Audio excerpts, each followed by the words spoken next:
Welcome to this month's webinar from Personal Wealth Strategies. I know we're going to have some very interested attendees today because Justin Rice, our guest speaker, is going to be giving us a State of the Union on student loans. So if you got one of these, you better be paying attention. But before I turn it over to Justin, let me at least do him the honor of a full introduction. Justin has at least a decade of experience in the industry, and in that short period of time has made a huge impact, not only on his clients, but in terms of what he's done for the industry as well. Justin has served in the role currently as the FPA, or Financial Planning Association's New Jersey president. So he's been a leader. He's earned his certified financial planner's designation. So he's been an educator and been educated. And today, most relevantly, Justin is the first person in the state of New Jersey to earn the certified student loan professional designation. There are now others who have followed in his footsteps. Justin was the first, and this is all the reason why he is known as the student loan wizard. So to tell us more about student loans and how to make them disappear, or at least pay them on time, Justin, I turn it over to you.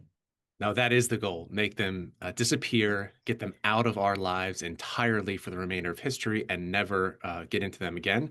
That is a great plan. And that's what we're here, all joking aside, to talk about is how do we get rid of these things in the most efficient and effective way possible, which could be paying them off. It could be forgiveness, could be a combination depending on your specific situation. And first off, if you're here live, thank you. We don't take this lightly. You're taking the time here to be here today to be educated on student loans. And most of the people that I meet in student loan land out there that have student loans have taken the strategy of bury their head in the sand. And just eventually something will happen with these loans and they will go away. And in truth, that strategy has not been a bad thing for the past 5 years or so. Because with the COVID and the forbearances and all of the different things that have gone on over the past several years in the student loan space, burying your head in the sand and just forgetting about them hasn't been the worst strategy in the world, but it's about to become that way. And for those of you that know, one of the key triggers of this webinar of things moving forward is that the current SAVE forbearance, which many millions of people are currently in, where they don't have to make payments. Before it was no interest as well. So things were just kind of remaining stagnant. However, as of August 1, interest is now accruing. So we have a full month now of interest, which for some people are $700, even thousands of dollars a month that will now be piling on to the loans. And so now we come to this decision point of what do we do? And before July 4th, and not because it was Independence Day, but because that's when the One Big Beautiful Bill Act was signed into law, we didn't know what to do because we didn't know what the future held. Now we have that clarity. With the passing of the bill, we know what, reasonably speaking, will be available in the future. Yes, there can always be changes, but at least we have some clarity, some structure of what is now and what is possible. And what I believe right now in the student loan space is that we are the most anti-student loan borrower that we will ever be going into the future, meaning that what we have today is probably the least generous out of anything that we will ever have. And it won't get quote unquote worse than this. If I'm looking in my crystal ball, it will only get better. So if we can create a strategy around the restrictions of what we have now, and then, hope for different legislation, pro-borrower legislation in the future that could then help us further, that's great. But at least we have the structure and the planning now. And so that's kind of the preface of what I wanted to get into before we dove in to the planned slides. And this is looking at now repayment, forgiveness, future planning with the OBBBA, changing the rules. But now we have that strategy that's turned this complex space, because student loans are definitely complex, into clarity, into simplification of what it means for you in your student loans. And I always like to start these student loan presentations about why student loans are different, because a lot of people outside of the space and even financial planners that don't specialize in student loans lump liabilities and debt all into one big category and just say, all right, we'll deal with that. But that's a mistake, when it comes to student loans because they are so different. Number one, for the most part, they're not dischargeable in bankruptcy. There's some cases where you can get some favorable results through bankruptcy, but you need an absolute specialist there. And so they, mostly survive bankruptcy, unlike any other debts, which you can just, bankrupt. There are special protections within student loans, speaking specifically with the federal student loan system. There's forgiveness on death and disability. There's all these income-driven repayment plans that we're going to talk about. There's the public service loan forgiveness. So all of these different special protections and rules around student loans and the options that exist there are far different than any other type of debt that exists. You've, relatively speaking, long repayment horizons. I mean, we have payment horizons up to 30 years, which is similar to a mortgage. I mean, a lot of these student loan balances are as big as mortgages or even bigger.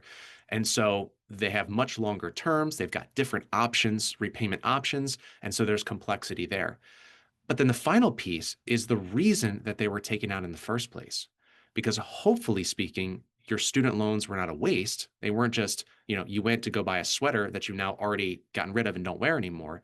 They were for your future, for your education, for your current income stream that you're receiving. So if you're a doctor, if you're a lawyer, a nurse, other highly educated person, and using the knowledge that you've gained in university based on the fact that you wouldn't be there if you didn't have the student loans, ground in that. Because education, your future earning potential, that's what you're going to build your wealth on. And that probably wouldn't have happened if you didn't get the student loan. So don't feel bad about your student loans, but at the same time, don't bury your head in the sand and just to think that they're going to go away, because they're not. So what is the federal loan repayment landscape right now? So you have the standard plan, and that is not changing. The standard plan is a fixed payment over a 10-year period of time. Most people are not going to be in the standard plan or want to be in the standard plan. Number one, because the payment is just going to be too high, and there's going to be potentially other better options. Now, it's interesting as well, and only in the federal system, we have the same name for two different types of repayment plans, because there's the standard repayment plan when you come out and you just start repayment. But then after you consolidate, there's also a standard repayment. And that standard repayment is anywhere from 10 years to 30 years based on the size of your loans. And so that can be an interesting planning tool to utilize as well. Now, on the bottom left, we have the Repayment Assistance Program, or Repayment Assistance Plan, RAP, and that is the brand new income-driven repayment plan established by the One Big Beautiful Bill Act that we're going to dive into a little bit later, and where they reworked some of the forgiveness protocols in there. They reworked the payments, and it's a lot different than other plans that have existed. Then to the right side of the screen, you have income-based repayment in the top right. And that's the OG plan if you borrowed your loans a while ago. And so that is the plan that's going to be available to most of you now, because you have that option and the RAP plan. They're basically eliminating any other type of plan available, including the income contingent repayment, including pay as you earn, which you see on the bottom right there. That's going away. But if you qualify for it, you still have a small phase out window where you'll still be able to enter it. And then finally, at the bottom right, tagged into pay as you earn, is you have new IBR. Now, again, government program, they have income-based repayment that has two different versions depending on when you took out your loans. So if your first loan was borrowed after July of 2014, then you qualify for new income-based repayment, which is going to have better terms than if you took out your loan, any loan prior to 2014. You're going to be stuck in that old income-based repayment program. So what were the changes now that have come through with these income-driven repayment plans with the One Big Beautiful Bill Act? So you saw on the previous screen, I did mention Save It All. That has already been tied up in litigation, and now it has been eliminated by the One Big Beautiful Bill Act. It's just a matter of when it will actually get eliminated. So we know by July 1st, 2028, it will be gone. The question is, will the courts come in and just say, no, you can't do it? Or but before then, you have pay as you earn, which if you have loans that qualify, and those loans are borrowing your first loan after 2007, but before 2011 as well, or after 2011. So you have to have like a sweet spot there of your student loans as pay as you earn. So you can still enter that plan, but that will also eventually, before July 1st, 2026, but that will be phased out July 1st, 2028. Income contingent repayment will also be phased out. That's not a hugely popular program because the payment on that is very, very high. And so that was only used in niche situations anyway, or for other Parent Plus loan borrowers that consolidated, but that is going away. Also, extended and graduated plans are going away as well. So what landscape remains after 2028? You have the standard 10-year repayment plan that's going to be always available to all. That didn't change. You have the new repayment assistance plan, and that's going to be for new loans or borrowers or switch. So once you go into the wrap plan, you're going to be stuck there. You can't switch plans after you go into the wrap plan under the rules. And that's going to be the only income-driven repayment plan available for those that borrow after 2026. So the IBR plan that is available and is staying available is only for those current borrowers and those that don't have loans after 2026 and are enrolled in the plan by June 30th, 2028. So a lot of like ifs about that. So, the critical deadline here is before July 1st, 2026. There's a couple of things that you need to do. And then if you have loans that have been taken out prior to July 1st, 2026, you have to enroll if you want to be an income-based repayment by June 30th, 2028 in order to keep that option. Otherwise, that too is going away. So they're not going to kick you out of that IBR plan. They are kicking you out of SAVE eventually, ICR eventually. That'll all go into IBR. But then that plan, once you're in there, you will be grandfathered in, assuming that you enroll by June of 2028. So IBR, there was also some changes specific to that plan that were actually favorable. So number one, there's no partial financial hardship anymore for income-based repayment. What the heck does that mean? So the only definition of a partial financial hardship is they do the calculation for your monthly payment under IBR, utilizing the calculation. They take discretionary income, which is they subtract a certain percentage, 150% of the poverty line. They take that out of your income to get discretionary income. Then they take a percentage of that, divide that by 12. They get your monthly payment under IBR. They compare that monthly payment that was generated on IBR, and they look at the standard 10-year repayment. As long as that IBR calculated payment is lower than the standard 10-year repayment, you have what they call the partial financial hardship, and you were allowed to go into IBR. If that payment calculation was going to be above the standard 10-year plan, well, then you weren't even allowed to enter into the plan and you were just stuck. What they did was they eliminated the partial financial hardship test, but they maintained the cap. What the heck does that mean? IBR, if your payment calculation is higher than that, before you couldn't even get to IBR onto that plan. Now, if it's higher, you will be able to get onto the plan, but the IBR plan has a cap, which is the standard 10-year plan. So really, your payment is not going to be any higher based on your income. You're going to go to the standard 10-year plan. Why is this important? Because now any eligible borrower can choose the IBR regardless of their income level, and IBR qualifies for public service loan forgiveness. And so for those, especially higher earning people that were on the path to public service loan forgiveness and potentially on the SAVE plan, for example, while they were looking to get credit in the SAVE plan, now their only option, as of right now, or the best option would be to go to IBR. But if they have a high income, they could be blocked from IBR, and then therefore public service loan forgiveness would not be an option for them. And so by removing that partial financial hardship, they're allowing people on that IBR plan to then have that eventual cap. Basically, you're on a quasi-standard 10-year at that point in time, and then you can continue your credits towards public service loan forgiveness.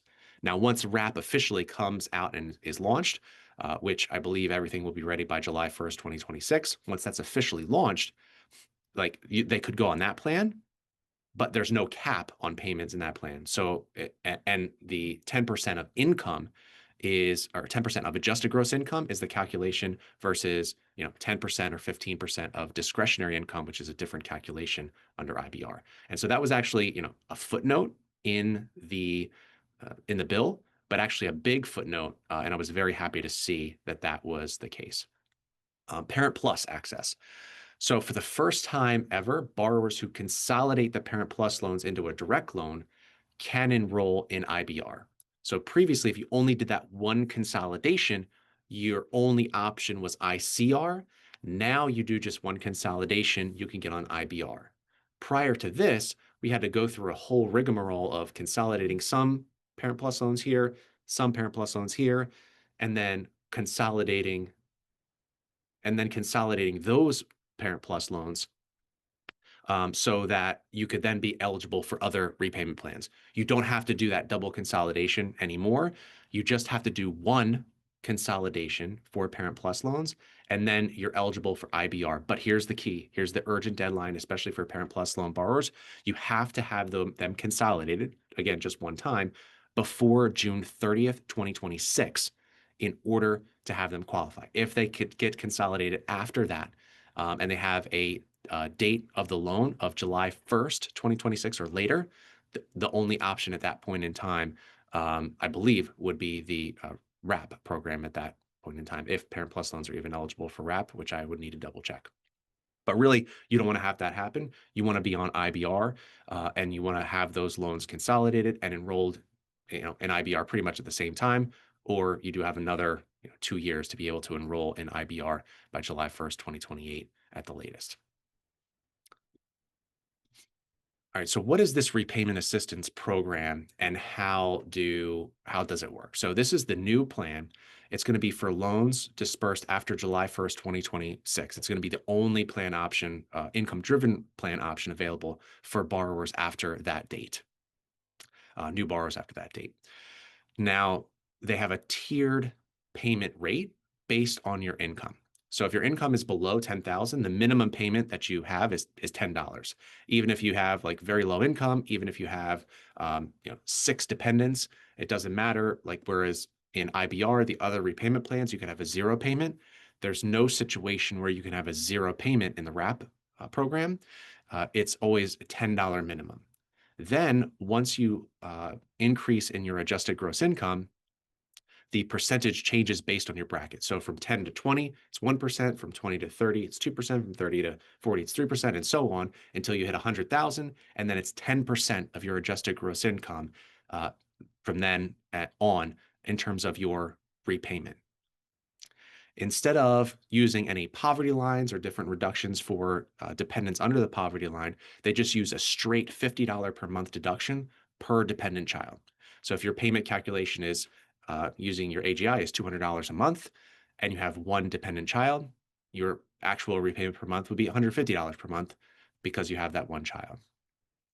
Now, here's an interesting thing that that was a big resistance to the SAVE plan, but is still included in the repayment assistance program, is the 100% interest subsidy, meaning that if your monthly payment that you're going to make in the RAP plan does not fully cover interest, the rest of that interest is 100% waived and subsidized. And so it's not accruing interest. And in fact, if you are in that situation, you can also have some unpaid principal actually forgiven up to $50 per month as well. So your loans are not just staying stagnant, they're actually reducing slightly as well. So in this instance, in this tiny sliver instance, it's actually even more generous than the SAVE plan, but the calculation of the payments is way higher than the SAVE plan. So you might think, 10% of it, AGI sounds like a 10% of discretionary income. It's not, because there's a large, and it's 150% of the poverty line that you're able to reduce in IBR, even more under SAVE. And so you're getting all those deductions prior to the percentage being applied. Whereas this, they just take the AGI and then take the percentage. So it's a much less favorable calculation, but the interest subsidy stays, and then actually some money can be paid towards unpaid principal. And then here it is. This isn't available for Parent Plus loan borrowers. I was thinking that when I was saying it. So that urgent deadline for Parent Plus loan borrowers, you have to have that you have to get into IBR. Otherwise, you're not going to have any income-driven repayment plans available for a Parent Plus. So if you don't get your loans consolidated, your Parent Plus loans consolidated by June 30th, 2026, your only options are going to be, just paying them off the standard way. There's not going to be any income-driven repayment options available for those Parent Plus loan borrowers. And that includes double consolidation, triple consolidation. Doesn't matter. They've closed all of those loopholes there. Okay, another big area of contention, and this is where we see a lot of strategy. About 25% of the population qualifies for some type of public service loan forgiveness, meaning you either work for a nonprofit, you work for a governmental agency. This was largely unchanged by the OBBBA. There was a lot of scare that it could be, and there was a lot of proposals that it would be, but none of those really happened. You still have the 120 qualifying monthly payments, so that's 10 years. If you have one payment a month, you must work full time for a qualifying employer. Full time defined as more than 30 hours per week. And so as long as you meet those definitions, qualifying employer means that your paycheck comes from a nonprofit entity. It doesn't matter what work you're doing, as long as your paycheck comes from a qualifying nonprofit governmental agency, you qualify for public service loan forgiveness. The forgiveness is still tax-free, at least federally. Some states may tax it. And there's no cap on the forgiveness amount. So if you have $400,000, $500,000, $600,000 debt, it can all be forgiven, assuming you follow all of the steps. What is changing to the PSLF is the RAP payments. The new plan will count towards public service loan forgiveness. So new borrowers after 2026, you'll have to use RAP because that will be the only plan available for public service loan forgiveness. If you're on PAYE or ICR, and I think there are some cases, and there have been some client cases that we've been reviewing, that pay as you earn, it does make sense to go on that, at least for the short term temporarily, before 2028, and then switching to IBR or potentially RAP at that time, but most likely IBR by July 1st, 2028, when that pay is going to get eliminated. But pay, if you qualify for it, if your loans qualify for it, is going to be a lower payment than old income-based repayment. And so why not have a lower payment over the next couple of years and then step up the payment, especially if you're going towards public service loan forgiveness. And I know some of my clients will have those loans forgiven before 2028, before they'll even need to pay the higher payment, and they'll be able to stay on pay as you earn for the final length of their PSLF requirement.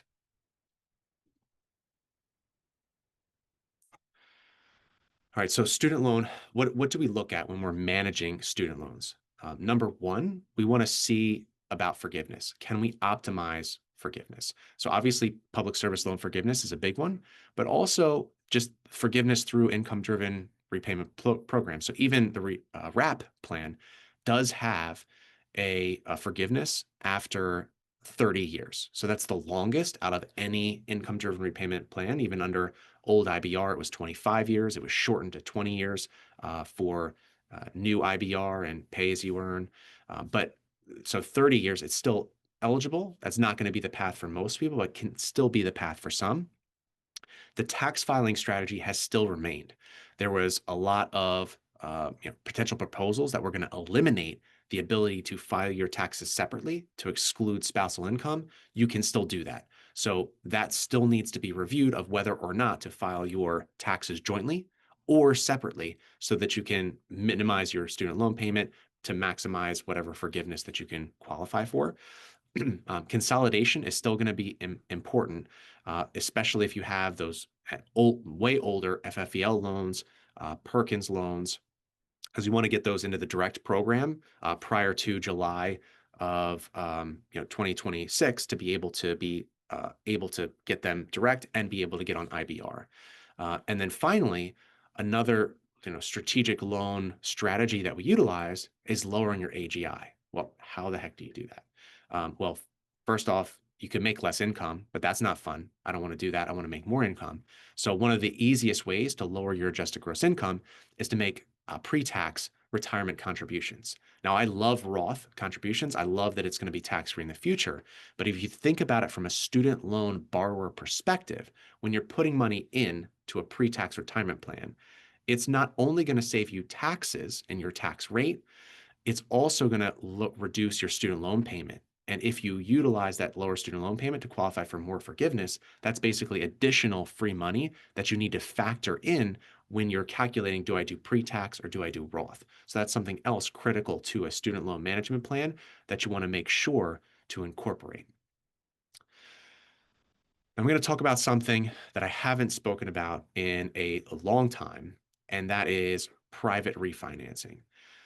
Because now, with the clarity of the rules, with the income-driven repayment plan landscape the way it is, and with interest rates now like slowly starting to come back down, refinancing is starting to make a little bit more sense for some people, and I think it will make more sense for more people over time. But one things to consider with a lot of things to consider with private refinancing, because you're taking the loans from the federal, removing those protections, and now going out on your own. And you only have, that payment, that interest rate, that timeline now available to you. You don't have anything else we just talked about with all the income-driven repayment plans, the forgiveness programs, all of that. So you want to be very, very cautious in going to a private refinance. You want to make sure that your job is stable. You want to make sure that you have, a fully funded emergency fund. You have life insurance to cover if something were to happen to you, because think about it, if the loans stay federal, you die, they're forgiven. If the loans go private, you die, most of the time they're not forgiven. So you need life insurance there to potentially cover them. You need disability insurance. So if you get disabled and you can't work, your income goes to zero, you're under the federal system, you can go in income-driven repayment plan, get a much lower payment. If they're private, you can't do that. So you need all those check boxes. Good job, 36 months expenses, life insurance, disability insurance. You have all that locked in. You're very confident you're not going to go into some type of nonprofit work. You're not going to qualify for any long-term forgiveness. And you have all those check boxes. And you can qualify for a lower interest rate than you have publicly. Then you can consider a private refinance at that point in time. But I'd be like, and once you go, like you can't go back. Once you pop the fund don't stop or whatever the Pringles is, like once you go to a private refinance, you can't move back to federal for any reason. Now, one thing being said, if you have any private loans already, then you should always be looking to refinance, because there's, unlike a mortgage refinance, which are going to become more popular now as interest rates fall. There's closing costs. There's costs to do the refinance for the borrower, so it makes it less favorable. So if you're only going to reduce your interest rate by a little bit, it's like, might as well not do it. Well, in student loan land, there's no cost. And in fact, there's even potentially some benefit to you, meaning a cash bonus or some type of other thing, incentive to actually refinance the loans. So even if you're only going to reduce the rate by a little bit, if you can reduce the rate by a little bit and get some type of cash bonus, it's going to work out for you. So anytime you have private loans already, you should be, assessing the landscape. I think once per year is probably a safe bet. You probably don't need to do it more often than that, but just check the rate landscape, see what's available from, different private lenders to be able to see if you can improve your repayment term, interest rate, if you already have those private loans. And I know some people, I still run into people with double-digit interest rates on student loans, which is insane. So like those should be refinanced yesterday. And assuming like the only reason you shouldn't refinance those if you can't qualify for a refinance loan, which if you don't have a stable career, you don't have good credit, like that could be a potential challenge. But then I'd work to stabilize the career, look to stabilize credit, improve that so you can refinance it as fast as possible, because it makes no sense to have a double-digit interest rate, 10% or higher on a student loan right now. You should be definitely in single digits, like mid-single digits, 5, 6. Like that is the kind of the sweet spot for student loans right now. And I wanted to do this and include this in the presentation because student loans aren't everything, and they need to be placed in the context of your entire financial plan. Because people either take the strategy of I'm just going to bury my head in the sand and not even look at the student loans at all, or they get so worked up about this massive number in student loans. It's like, oh my God, I'm never going to do this, but it doesn't have to take all of your energy. So what you take away from this presentation is that let's create that student loan plan. Let's lock it in. You're going to have somewhat comfortable or maybe slightly uncomfortable payment, but at least you know what it is. It's going to be locked in. You're going to have the long-term strategy for the student loans. And then you take the energy and move it over to the student loan plan. I mean, to the overall financial plan. You check off the student loan plan, and then focus in on your overall financial plan. Where are you doing the right things? Are you taking advantage of the match in your employer sponsor plan? So this tier system, it kind of flows from the top left to the bottom right, and all along you're kind of dripping money into that into retirement along the way, because you don't want to wait all the way to the end to fund retirement, or else you may never have that. And so you want to be able to, even if you have other, debt, credit card debt, something, in most circumstances, if you have an employee match, you want to make sure you're taking advantage of that even prior to like focusing in on fully paying off the credit card debt. Because yes, credit card debt at 30% is horrible, but not taking advantage of a 100%, doubling of your money is also horrible, and probably even more horrible. So take advantage of your employer match at a minimum. Don't do any more than that, because then you want to focus in on high interest rate debt, which is anything that is double digits. So anything above, 10%, even 8, 9, it's getting higher. Focus in paying off that even before you have a fully funded emergency, because that interest is just going to eat away at your plan. You want to get rid of that as fast as possible. Then you want to build up that fully funded emergency fund. Once you're there, then ratchet up your retirement account contributions. Get up to 15% if you can into retirement, so that you can really start to save for the future. And then you're funding those shorter term goals, making sure, if you're going to buy a car, you're going to want a down payment for a house, like you have that money saved up in a savings account. And then finally, you've got like everything else. Then you're looking at maximizing your retirement contributions. You're looking at intermediate term goals of either a joint brokerage account. You're looking at buying investment real estate. You're doing Section 529 plans if you have kids and you want them to go to college and not be burdened with the student loan debt. So that's what you need there. But there's these steps that you need to take. And so student loans, where they fit into this plan, is tier 4, meaning that you want to be able to pay off those other high interest rates debts. But student loans aren't really that high interest rate. I mean, they're higher for some, but they're actually quite reasonable. And I wouldn't not save for retirement to focus on paying down student loans.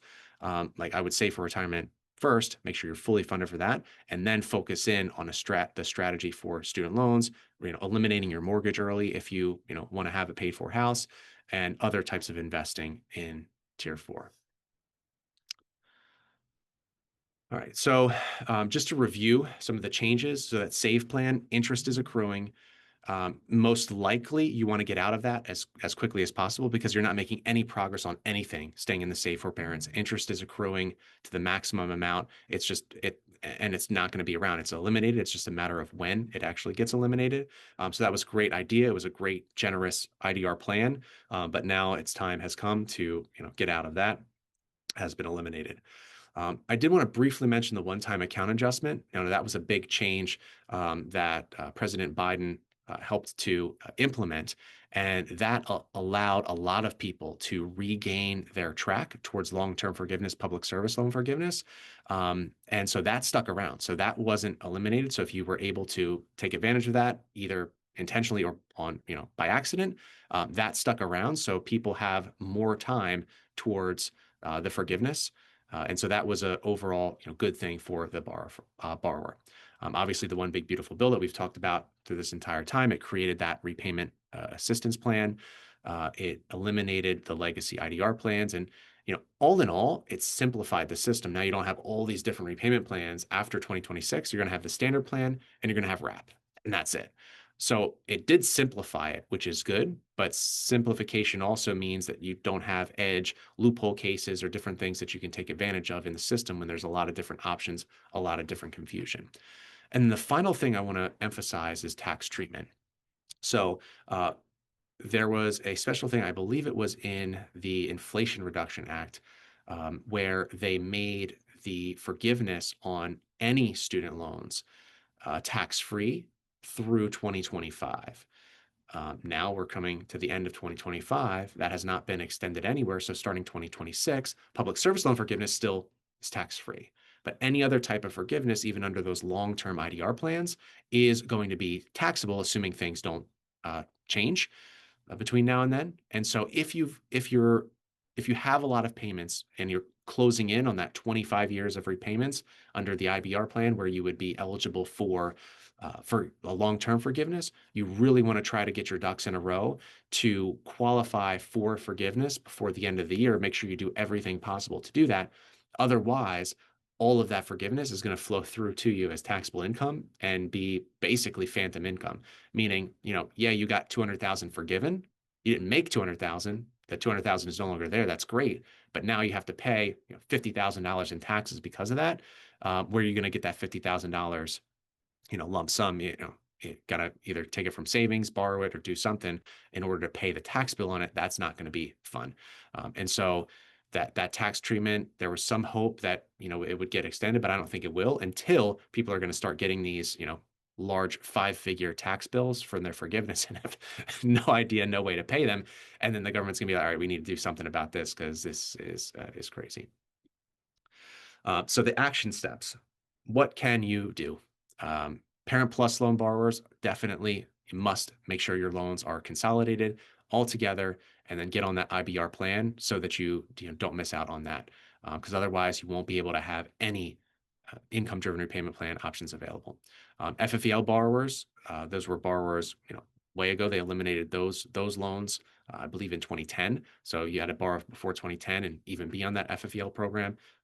Most likely makes sense to consolidate those for access to IDR, PSLF,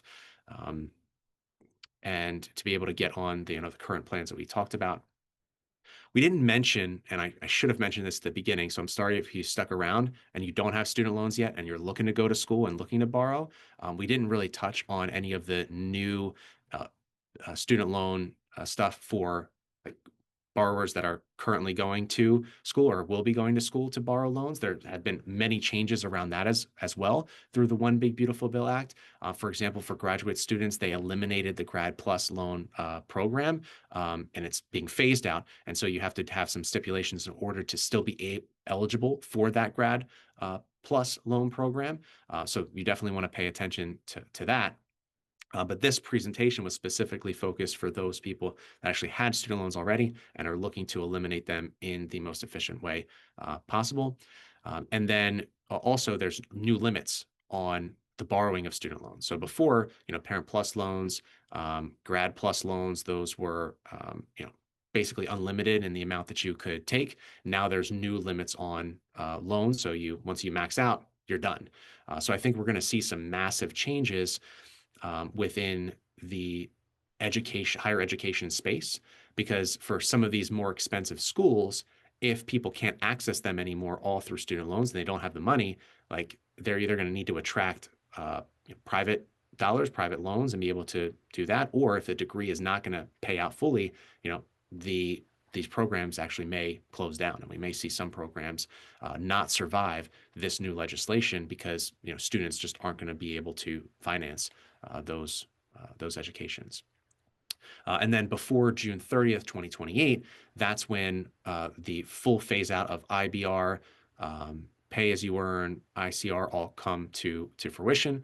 So if you are in that decision camp between IBR, repayment assistance program, you have to make that decision. If you have the pre-2026 loans, enrolling in IBR, has to, and you want to qualify for public service loan forgiveness, you want to be enrolled if you want to maintain IBR before that time period. And then also prepare for any potential tax implications, your filing statuses from married filing jointly, filing separately. You want to have that all in a row, and then making sure that you have your certification annually, because once you're on the IDR plan, it's not like you just stay on that forever. Every year you have to recertify your income. And so if you don't do that, you can get booted off the plan. And so you want to maintain that so you don't get booted off. So the final here, and then David, I don't know if we've gotten any questions. I haven't seen anything. So if you have questions, please enter them in, and we'll be able to take and review them. But your first is to just assess your situation. So if you have been the person to bury your head in the sand. Number one, congratulations for listening to this. Number two, let's determine where those loans are. Head first into them. Are they, federal, private, mix? Are they direct loans? Are they older type of loans? What are the balances? What is your interest rates? What is the potential payment looking up? What's your career trajectory? Are you looking to rapidly increase your income? So assess that overall situation. Then you want to be able to choose your optimal repayment strategy, depending on your career. Is it in a nonprofit? You could go on the public service loan forgiveness path. If you're on a much higher loan balance than your income is, then you can go for that long-term forgiveness path, or somewhere in between. Again, filing status is important. Trying to lower your AGI is important for both IBR and the repayment assistance plan. So, having that great tax strategy to be able to optimize things. Um, don't forget to balance your other areas of your financial plan, and then focus in, like these student loans have, on building your career, because the more income that you can create, the more value you can create into society and have income flow to you, the better your strategy is going to be, the more discretionary income you're going to have to be able to pay off the loans, pay off the debts, build your wealth, and be able to have a life that you want to build and be satisfied with. David, do we have any questions come in, or is anybody out there that wants to type it into the Q&A? So as people are adding the questions into the Q&A, just a couple observations I wanted to throw out here. Number one, I am convinced that you need to have a college education to understand student loans. These are not for the faint of heart. And I should have, in the beginning, when I introduced you, Justin, uh, given you props as well, because we joked about making loans disappear, but you actually have some statistics. I mean, without exaggerating, you've seen millions of dollars of loans disappear. Yes, I have. Yeah. So there is help out there. The other thing I'll just mention is, while student loans can be very confusing, recognize that all this confusion is due to the options that are available to you. A traditional loan, if you go for a car loan, it's fairly simple. You borrow so much money, you have so many months to pay it. They do a calculation, say, here's your monthly payment, and that monthly payment will not change. Here, with student loans, there's a lot of different ways you can calculate what's the most favorable plan to you. So all these choices give you the chance to have something other than the standard, which is here's how much you borrow and here's how much time you have, 10 years, and here's how much the payment's going to be. So you shouldn't get lost in all this. What you should do is get the assistance to sort it out. So the first question we have, if I have the funds, would it make sense to pay off student loans entirely to avoid interest accruing? Or do you anticipate that any forgiveness for student loans will happen in the future? All right. I'm going to answer the second part of the question first, and then go back to the first part. So, do I anticipate any forgiveness for student loans will happen in the future? Um, Number one, I don't know for certain, but I would not wait for any type of like mass cancellation or forgiveness, or like just trying to say, like, if you're not on like a public service loan forgiveness track, or you're not on a long-term forgiveness track, like there's not going to be any magical forgiveness that's sprinkled to all borrowers. Like I highly, highly doubt that. Like President Biden was like pushing for that hard, and really couldn't get that. So I highly doubt it's going to be even possible into the future. So that would not be a reason why I wouldn't pay them off. So to go back to the first, if you have the funds, does it make sense to pay off the loans entirely? And for that answer, then I would go back to this chart, because I wouldn't just, like, for example, if you're going to pay off your loans entirely and now you have $0 in the bank, like I wouldn't do that. Like that doesn't make sense. And so we need to maintain, that fully funded emergency fund. Make sure you don't utilize that to pay off your loans. Make sure you're having money funded for your short-term goals. Like if you're going to try to buy a house, in most circumstances, at least right now, the student loan interest rate may even be lower than a mortgage interest rate. So why would you pay off your student loans only to have to borrow a bigger, larger mortgage, or not have the appropriate down payment to avoid private mortgage insurance and all of that things? So I'd rather have money to apply towards my other goal of buying a house, if that is your goal. And I would also be making sure I'm, contributing money into retirement, and being able to have a good retirement plan. After you check all that off, and then the decision point is, well, I've got this extra money here. Student loans and paying that off entirely would be one of the options. And so if that is going to make you feel, comfortable and great, yeah, let's do it. Other people will say, 7%, I'm a great investor, I'm going to earn, do more than that, and I'm going to, go invest it in the markets and earn, way higher than that, so I'm going to keep that around. Like, that's aggressive, but you could do that, consider it. I mean, because we've got people in real estate that say, oh my God, 7% money, that's like a super good deal. Why would I pay that off? I'm going to keep this money and do my real estate flips and deals. And instead of going a hard money lender at 18%, I'm going to just maintain this 7% loan. So there's other different strategies based on your situation, but overall, like, if to simplify things, it, paying off the loan, assuming that you have all these other things in place, is a good idea for your financial future. So that was like probably a really long answer to your question, and hopefully it was helpful. Thank you, Justin. In fact, I'll just piggyback on that and say if we take it beyond the scope of student loans, every single person who's on this webinar and every single person you're going to run into should have a written financial plan. We'll do a webinar on insurance planning. Well, it's got to be fit into your budget. You have to pay your student loans, but you also have to pay your insurance planning. We'll do a webinar on retirement planning. Great, we want to save for retirement, but we can't do it with exclusively and ignore all these other things. We have to think of everything from a comprehensive standpoint. So this slide is really good because it puts everything in one place. All right. Starting in July 2024, when federal loans went into forbearance, until now, that time has been lost for PSLF, correct? So incorrect.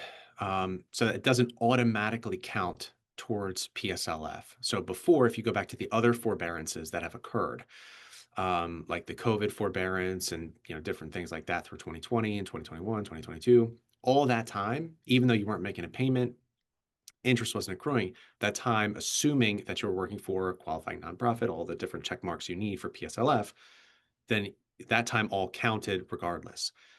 As soon as the SAVE plan was then challenged and people were put into the SAVE forbearance, which was around July, so July 2024, I believe it was actually a little bit later than that, like September. I'm not sure exactly, but somewhere around later 2024, when they flipped into that SAVE forbearance, the that time did not automatically count towards PSLF. However, one of the things that they put into place that is still around, like the processing has been super slow and it's super not efficient. And who knows if they'll actually like keep it around. I hope they will. But they have what's called this PSLF buyback. So if you were in that forbearance during that time, you weren't making payments towards your loans, they will allow you to buy back the time, but you can't just do that now. You have to wait until you would have achieved 120 monthly payments. Then you can go back. So if you're several years from it, the chances are much lower than if you're like 6 months, 1 year from getting to the 120 payments, because you can go back and hopefully capture those payments. So what you have to do is once you reach or will reach the 120, you have to go back to say, hey, I think I'm at the 120 if we include this PSLF buyback period. They will do the assessment calculation. They'll say, all right, yep, looks good. Here is the offer, PSLF buyback, pay this amount. And assuming you pay this amount, lump sum, then we'll count all these, we'll recount all these payments and then forgive your loan. So you say, your payment calculation over this time was $7,000. You pay $7,000, and then now the loans are forgiven at that point in time. So you're correct that they don't automatically count for PSLF, but they haven't been lost because there's still this PSLF buyback potential for that time. And now, one of the things I was emphasizing in this now SAVE forbearance, since we have the clarity that this time does not count. So interest is accruing, and this safe forbearance is, can't be bought back, can't, because you have other options now and you have the clarity. So, if you want this time starting now to count towards PSLF going into the future, you've got to get in, you got to get out of the safe forbearance. You've got to get into another plan. All right. Thank you, Justin. One question that has not been asked yet today, but it gets asked at almost every webinar I always go to is, are there copies of the slides available? And the answer is yes. If you want a copy of the slides, please send us an email and let us know. We can provide you a copy. But more to it than that is a copy of the entire webinar will be placed up on our YouTube channel. So if you go to YouTube and just type in personal wealth strategies, you will see a listing of all of the presentations that we've done, and this one will be included. Just give us a week to get it posted. Don't check in the next hour; it will not be there. Um, but you'll be able to go through all of this and with the ability to forward through. So if you're a parent, you can go right to the sections on Parent Plus loans. And if you're not a parent, you can fast forward right through that. And you can go to the parts that are most relevant to you. Um, Justin, one last question for me. Um, if I have a lot of money outstanding on a student loan, should I try and figure this out on my own or should I look for an expert to help me? Well, you could try to figure it out on your own. And what I would say is if any part of this presentation you said, I'm not sure exactly what he's talking about there, then you probably should hire help. If you went through this presentation, you're like, oh yeah, yep, I know that's happening, I know that's happening, I know that's happening, and you have a really good handle on it, then yeah, you can probably do it. But if there was any question like during this loan, like, well, he just mentioned that, but why is that important? Why did that change? Then it would probably make sense to get an expert on your side to be able to review and make sure that you're not missing anything on your student loan strategy. And typically, speaking, when I do student loan reviews, the value of the results is typically speaking, not always, not a guarantee, 10x what they're investing to get that student loan analysis. So, a 10x return is something very valuable, and that I'll just leave that there. So you can place a value on that, but figure if you have 100, 200, $300,000 outstanding in a student loan, what's the risk? What's the cost of potentially making a mistake? I think just into the presentations we do on Social Security, we talk about how valuable a Social Security retirement benefit is when you multiply it by the monthly benefit, we multiply the monthly benefit by the number of months that you're going to collect it. And then we look at government statistics, which show 90% of people make a mistake as to when to take their Social Security. This reminds me very much of the same thing. You can pay your student loan off, but if you could pay less, either through a lower interest payment or through higher, sooner forgiveness or some other benefit, why would you pass that up? And to have a customized solution. And again, I go back to what we do with all financial planning. You should have a written plan in place. What am I going to do? When am I going to do it? Um, it can be invaluable. And Yep. invaluable is not just a word here. Invaluable really has dollars and cents attached to it. So Yep. Yeah. And the more debt that you have, the more student loans you have, the the more important it is to make those decisions. If you only have, 20,000, 30,000 in debt, I mean, even if you make a horrible mistake, it's not going to really cost you that much because you're only dealing with 20, 30,000. If you have 200, 300,000, you multiply that mistake by a lot more dollars. Yeah, it's going to make a much larger impact to you. I mean, I've got some doctors that mistakenly refinanced their $450,000 loan and now are stuck making massive $8,000 per month payments when they could have qualified for forgiveness. So like that's the type of mistake that you don't want to have happen to you. it's amazing. You think about if you were going out to buy a car. I'm sure in today's world, the first thing you do is go on the internet, you've price it out, see what different dealers are charging for that car, that make and model that you want, and you do a lot of research into that. Here we're talking about something that's many times the value of a car, and sometimes people just, as you say, put their head in the sand and kind of would rather move on to something else than talking about it. Um, so I really appreciate your presentation, Justin. It's been very informative. I do recommend to everybody on the call, and before I do, Justin, I want to ask you, before I make my recommendation, do you have any final thoughts that you want to put out there? No, thank you. If you found this presentation valuable, if you think others would find it valuable, please feel free to share it with them. Like David said, we will have this recording up on YouTube, so it will be very easy to share because this information is not known. I speak to every people every day, literally, that have no idea that there's ways to help with student loans, and they just think they're stuck, and it's horrible to feel that way. And I don't want people to feel that way. And there are benefits to be had in the program that there's a deadline now and there's clarity and things are going away and things are changing, especially for Parent Plus borrowers, for those wanting to maximize their forgiveness on public service loan forgiveness. There's a lot of things to consider. And so don't feel stuck. Don't bury your head in the sand. That strategy has not been the worst in the world, but it will cost you potentially thousands, if not tens of thousands of dollars, if not potentially hundreds of thousands of dollars, if you continue that strategy moving forward. Awesome. Thank you very much. Yeah, so I've mentioned it a couple times, the YouTube channel, you type in personal wealth strategies, you'll see our library of presentations. In the presentations today, Justin mentioned the OBBBA a few times, which is the One Big Beautiful Bill Act, which is the tax law that was passed July 4th. And last month, we did an in-depth review of how that affects you and your planning. Please go back, take a look at that if you haven't seen it yet, because we're still getting questions, and I anticipate we're going to get questions for months to come. But that library of information is available to you. Also, you want to mark your calendars because we do these webinars on the first Wednesday of every month at noontime Eastern. So mark your calendar now because October 1 will be our next webinar. You can join us live, which gives you the opportunity to ask your questions, or of course, as you've heard, wait until it gets posted up on the YouTube channel and view it then. So I thank everyone for attending today. I think this meeting in particular is valuable for those who attended.